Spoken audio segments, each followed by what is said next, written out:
I'm here this afternoon with Volk and Meierhenry, authors of the latest children's book from the South Dakota State Historical Society Press, The Mystery of the Maze. They're also the award-winning authors of two previous books, The Mystery of the Tree Rings and The Mystery of the Round Rocks. Thanks very much for joining us, gentlemen. Good to be here, Mark. Good. Well, you guys are obviously being quite successful with this, but what made you want to get into writing children's books? Well, I mean, quite frankly, Mark came to me. I had written a book about my time in the Army, and it was really his idea. He has some grandchildren who were asking him questions on a farm that Mark has down in Gregory County. And he said, we ought to talk about this. And the first one was this story of how all these round rocks got in the corners of our fields in eastern South Dakota.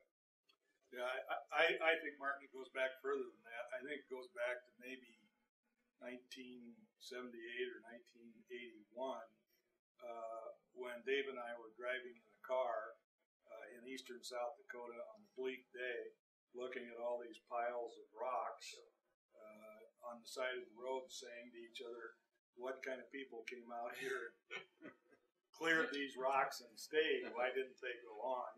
And but I think it's a love of natural history of the state Dave and I have been in our whole lives. Mm-hmm. Yeah, excellent. Well, we're glad that you were inspired 30 odd years ago and now more recently. As I mentioned, this is the third book of these kind of historical natural history mysteries, I guess, and you just alluded to that, Mark.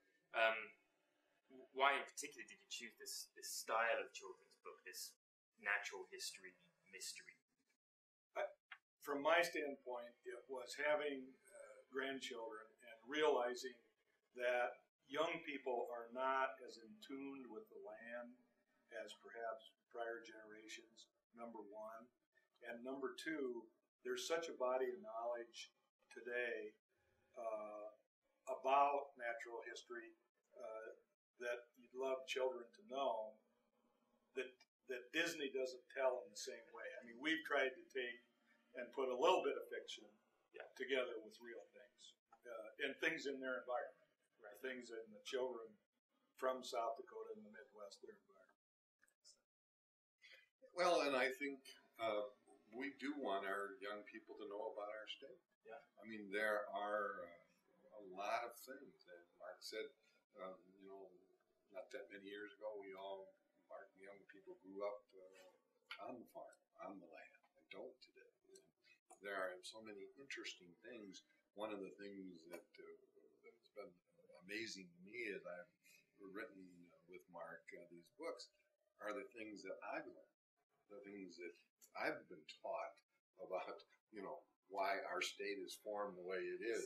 And it has to do with the last glacier and the round rocks, and that there's a 762-year-old ponderosa pine in the Black Hills. Had no idea we had old-growth trees in the Black Hills.